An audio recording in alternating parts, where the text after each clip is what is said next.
Welcome to the Social Skills Coaching Podcast, a joint production of Newton Media Group and Patrick King Consulting.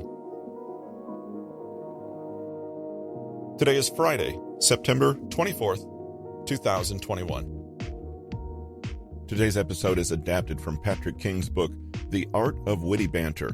Be clever, quick, and magnetic. It's available on Amazon and Audible. Check the show notes for links to those. The story spine. Think of the story spine as an upgraded and expanded version of the one-to-one-to-one method.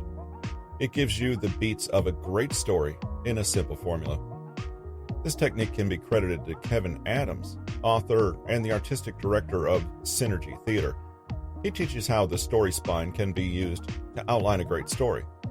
This method is perfect for novelists and filmmakers, but you can also use it whenever you want to entertain friends with a tale that will have them riveted. Likewise, it can tell you why certain stories completely fall flat, since it shows you what crucial elements may be missing. It can be done quickly and, with practice, may start feeling automatic. The story spine has 8 elements. Here's how they go. Once upon a time. The start of the story. Here, you must set the context and lay out the world you're talking about and the characters you'll be focusing on. You establish their routine, normal reality. If you skip this part, your story may seem inconsequential, or people won't be able to make sense of the events that follow and why they matter. Every day, more establishing of the normal and routine. Often, a character is growing bored, sad, or curious, and this drives the next stages of the story. This step builds tension and is the place you give your characters a personality and a motive for what happens next. But one day, and here comes the big event that changes everything. One day, something different happens that completely turns your character's world around. A stranger comes to town, or a mysterious clue shows up. Because of that, there are consequences. The main character acts in response, and this sets into motion the main body of the story, the what happened part. Many poor storytellers will simply leap in and begin here, failing to build tension or set any context, and then discover that their audience isn't as invested in the outcome. Like good conversation skills, good storytelling skills require pacing and gradually building of tension.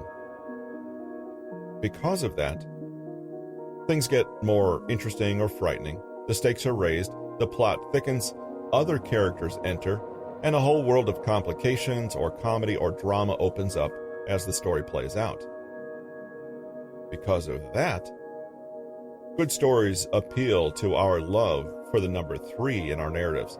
That's why we have Goldilocks and the 3 Bears, and why the hero typically faces 3 challenges before finally making it. Take the time to really explore the 3 dilemmas the character faces, and you make the resolution that much sweeter. Until finally, does the guy get the girl? Was the world saved? Or did the detective find out who did it? Here's where you reveal all. The conflict is resolved and the story is wrapped up. And ever since then, you close the story as you began it, with some context. You outline here what the new normal is, given the character's success or failure at the previous step. You could consider a moral of the story here, or a little joke or punchline. In conversation, this tells people you're done with your story and signals them to respond. What's important to remember about a story spine is that it's just that, a spine. You need to add considerable flesh to the outline to make it compelling. The story spine merely makes sure you're hitting the right notes in the right order and gives you a satisfying structure to follow. Not every story will follow it exactly. It's only a rough outline after all. But if yours do, there's a good chance they'll be better received than narratives that are a bit more experimental. As an example, consider the popular theme song from the 80s TV show The Fresh Prince of Bel-Air. This shows that even in a quick story, it's important to have the essential building blocks. The song starts, "In West Philadelphia born and raised, on the playground is where I spent most of my days. chilling out, maxing, relaxing, all cool, and all shooting some b-ball outside the school. This covers once upon a time and every day, context established. When a couple of guys who were up to no good started making trouble in my neighborhood, I got in one little fight and my mom, scared, said, "You're moving with your auntie and uncle in Bel Air." Here's the "but one day" part that changes everything. I begged and pleaded with her day after day, but she packed my suitcase and sent me on my way, etc. The middle portion of the song covers him begging with his mom not to go, getting on a plane to Bel Air, and then taking a cab, while slowly grasping the whole new world he's just walked into. This is the middle of the story, the three "and because of that" portions. The final verse goes, "I pulled up to the house about 7 or 8, and I yelled to the cabbie, 'Yo, Holmes, smell you later.' I looked at my kingdom, and I was finally there, to sit on my throne as the Prince of Bel Air." And finally, and since then, I rolled into one here, and the new normal is established with the main character happily set up in his new life. Granted, there isn't too much conflict or tension here, but the structure is sound. Consider someone using the story spine in a more everyday context, a dispute at work. Someone is trying to explain what's happened clearly to an external mediator. Their story sounds like this. Melissa and Jake both work in the IT department. They run things together with Barbara, who's now on maternity leave. Melissa's been with the company for more than 10 years, and Jake's new. So Melissa's been informally training him to cover Barbara's work for the next 6 months, possibly longer term. There are rumors Jake will get Barbara's job if she leaves. They've been working on a big project together for the last month. Unknown to us, Melissa and Jake had a brief relationship months back that ended badly. Because of that, there's been some tension in the office. There was a crucial mistake on the big project, and Melissa was held accountable, but she's since revealed to us that it was, in fact, Jake's fault, and she had covered for him while they were still in a relationship. Because of this, Jake is claiming that Melissa is only blaming him now because they're no longer in a relationship, which he believes is unfair. Eventually, Barbara contacted the office to let them know she wasn't returning, a condition Mark assumed would solidify his role in the office, but now there's a big conflict as both Melissa and Jake can barely stand to work together. In this story, the mediator is hearing the final stages, but the "and ever since" part is yet to be decided.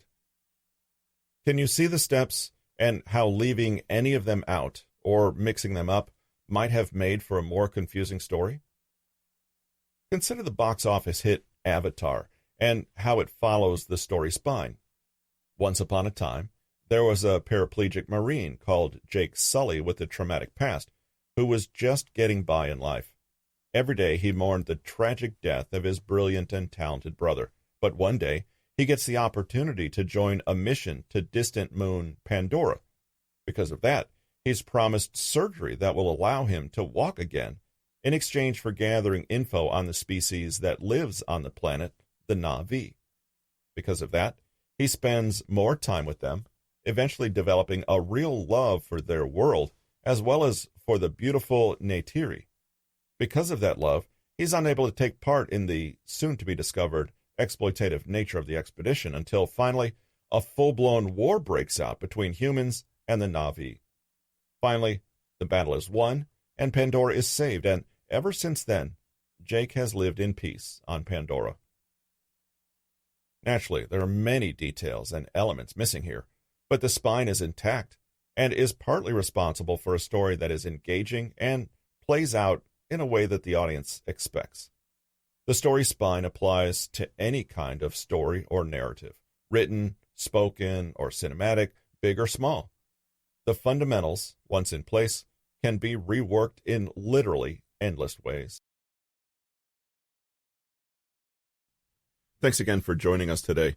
Don't forget to check out the show notes for the link to the Audible audiobook, The Art of Witty Banter, Be Clever, Quick, and Magnetic by Patrick King.